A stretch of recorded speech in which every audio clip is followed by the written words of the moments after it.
안녕하십니까. 일반 물리학 기초 13장 할 차례죠. 진동과 파동에 대해서 공부하도록 하겠습니다. 일반 물리 이 강의에서는 진동을 따로 다루기도 해요. 진동 따로, 파동 따로 그렇게 다루는데 사실은 이제 진동과 파동이 밀접한 관계는 있어요. 그래서 챕터를 분리하더라도 순서는 진동 먼저 배우고 이어서 파동을 배우고 이제 그런 형태가 됩니다. 그 진동은 자연에서 일어나는 그 현상 중에 아주 보편적인 현상이에요. 그러니까 우리가 평소에 경험하는 거시적인 크기가 있는 그런 물체들에서도 진동이 일어나고요. 뭐 한강 다리를 건너다 보면은 다리가 좀 출렁출렁하는 거 그런 것들도 거시적인 의미에서의 진동이고, 미시적으로 들어가서 분자의 세계, 원자의 세계, 더 작은 입자의 세계로 들어가도 다 진동이 관여를 해요. 그래서 이런 자연현상을 이해하는 데 가장 중요한 운동의 그 하나가 진동이 되는 거고, 그 다음에 파동도 진동에 의해서 에너지가 전달되는데, 이제 입자와 파동에 대해서 자연에서 일어나는 그 현상을 크게 입자가 관여된 현상, 파동이 관여된 현상 그렇게 나눌 때 아주 그 두 가지로 나눌 수 있는 큰 카테고리가 되죠. 자, 그래서 상당히 중요한데 문제는 수학이 좀 어려워요. 진동이나 파동이나. 그래서 수학적으로 깊이는 못 들어가고, 그래서 지금 일단 기초 강좌에서는 그 수학을 최대한 안 쓰고 현상만 얘기를 해야 되기 때문에 몇 가지 결과는 그냥 결과를 받아들여야 돼요. 그래서 공식을 좀 암기해서 적용하는 그런 그런 식의 공부를 좀 시도를 해야 됩니다. 이 진동하고 파동에 대해서. 자, 진동을 얘기하려면 먼저 그 진동하고 관련된 힘이, 진동의 원인이 되는 힘이 특정한 그 형태를 갖고 있어요. 그래서 그것하고 관련된 것이 힘에 관한 훅의 법칙. 요거는 이제 그 용설에 의한 힘에 관한 건데, 훅이라는 사람이 이런 관계를 찾아낸 거죠.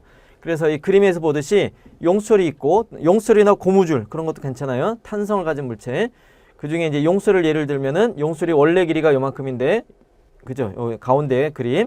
그래서 원래 길이가 요만큼이면 여기에 물체를 매달아 놓고 가만히 놔두면 아무 일도 안 일어나죠. 근데 이 물체를 이만큼 위에 그림처럼 X만큼 잡아당겼다. 그러면 용설이 늘어난 상태가 되고, 이때 용설이 당기는 힘은 늘어난 것하고 반대의 방향으로 힘을 가하죠. 그 다음에 반대로 압축을 시켰다. 왼쪽으로 압축을 시켰다. 그럼 이번엔 용설은 압축된 상태와 반대 방향에 힘을 가하죠. 그죠? 그래서 용설이 가하는 힘은 늘어난 그 방향과 반대 방향에 힘을 가하고요. 그래서 늘어난 변이를 X라고 그러면 X와 반대 방향에 힘을 가하는데, 또 한 가지 특징이 뭐냐면 힘의 크기가 원래 길이에서, 평형 상태 원래 길이에서 그 늘어나게 한 변이에 비례해서 힘이 커지더라 하는 얘기예요. 그러니까 많이 늘어나거나 많이 압축이 되면은 용설이 가하는 힘이 더 커지더라. 그래서 그거를 하나의 관계식으로 만든 것이 훅의 법칙이다. 그렇게 이해하면 되겠어요. 그래서 이거는 사실은 고등학교 물리에서도 자세하게 다루는 내용 중에 하나죠. 그래서 용설이 가하는 힘. 자, 이 힘은 용설을 당기는 게 아니고요. 용설이 가하는 힘, 용설에 의한 힘. 그것은 용설이 늘어난 변이의 방향은 반대고 크기는 비례한다. 두 가지를 다 기억해야 돼요. 이때 비례상수를 용설상수 또는 그 옛날에는 탄성 계수 그런 표현도 썼어요. 주로 이제 용설상수란 말을 많이 쓰고요. 그래서 이와 같은 형태의 힘을 복원력이라고 이름을 갖다 붙여요. 그러니까 힘의 형태에 따른 구분으로 복원력. 그러니까 복원, 원래대로 돌려 놓으려고 하는 거죠. 예, 그럼 뭘 돌려 놓느냐? 예, 평형 상태, 평형 위치로 돌려 놓으려고 하는 힘이에요. 근데 그 평형 위치가 뭐냐면은 이 가운데 그림처럼 용설이 늘어나지 않았을 때, 그럼 용설이 가하는 힘이 0이 되는 거죠. 그러니까 힘이 0인 그런 위치, 용설에 의한 힘이 0인 위치를 평형 위치라고 했을 때, 이 평형 위치에서 벗어나면 그 오른쪽이든 왼쪽이든 평형 위치 방향으로 힘이 가해지기 때문에 원래대로 돌려놓으려고 하는 그 방향을 갖는 힘인데, 그런데 방향만이 아니고 크기도 힘의 크기가 X에 비례해야 돼요. 그래서 KX의 형태, 예, 그렇게 돼요. 물론 이제 이 용설 힘은 복원력의 형태를 만족을 하는데, 복원력이 용설힘만 복원력이냐? 그건 아니에요. 용설의 경우는 정확하게 XK 힘의 관계가 이렇게 딱 정의되는 거고, 실제로 진동에 관여되는 힘들 중에 용솔이 아니어도 다른 어떤 그 힘들이 합쳐진 알짜 힘이 알짜 힘의 형태가 이러한 복원력처럼 그 방향은 반대고 변이에 비례하는 그런 성질을 갖고 있으면 그때도 알짜 힘이 복원력이 돼요. 그래서 그때도 물체가 진동을 하게 되는데 그때 이제 요 K가 반드시 용솔 상수가 아니어도 그죠? 어떤 일정한 상수값이 되면은 용솔처럼 우리가 모형화해서 논할 수가 있다 하는 얘기가 되겠죠. 자, 그래서 진동 그러면 첫 번째로 생각할 것이 용솔이 가하는 힘, 탄성력, 후계 법칙, 복원력 이런 용어들을 떠올려야 돼요. 그래서 이렇게 용솔에 물체를 매달아서 자, 이 그림에서 잡았다가 놨어요. 놓으면은 이 용솔이 당기니까 왼쪽으로 움직이죠. 왼쪽으로 움직이는데 움직이다가 점점점 x가 줄어들면은 힘이 줄어들다가 x가 0인 점을 지나면 힘이 0이었다가 근데 이제 이때 그 관성에 의해서 속도를 갖고 있잖아요. 가속이 됐으니까. 그래서 속도를 갖고 있으니까 이 평형 위치를 지나가서 용솔을 더 압축을 시키게 되죠.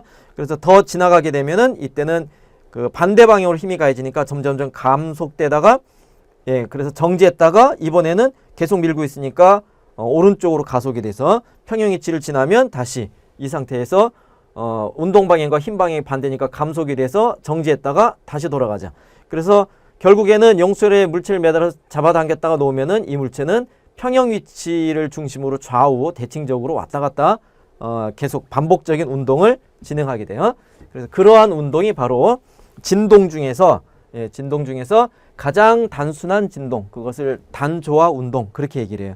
조화, 하모니가 있다, 규칙적이다, 하모니가 있다 그런 의미고 단순하다, 심플하다 그런 얘기죠.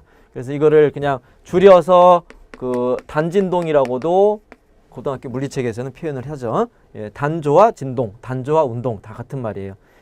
그래서 단조화 운동을 들여다보면 t가 0일 때 평형 위치에서 a만큼 잡아당겼다가 놨다. 그랬더니 용솔에 의해서 왼쪽으로 가속이 되다가 평형 위치를 통과하면서 계속 밀고 들어가서 그 다음에 왼쪽으로 얼마만큼 더 들어가냐면 처음에 당겼던 a만큼 마이너스 a만큼 들어가요. 알겠죠? 그래서 정지했다가 이때는 속도가 0이 되죠. 그랬다가 힘이 오른쪽으로 가해지고 있으니까 여기서부터 여기까지 다 계속 오른쪽이에요. 그러니까 감속, 이번엔 정지해서 가속. 그죠? 그래서 다시 오른쪽으로 나가는데 이때 그 변이가 마이너스 A에서 플러스 A까지 왔다 갔다 하는 운동이 되는 거고 속도도 0이었다가 증가했다가 0이었다가 오른쪽으로 증가했다가 0이었다가 다시 왼쪽으로 증가했다가 그런 운동을 반복하게 되죠.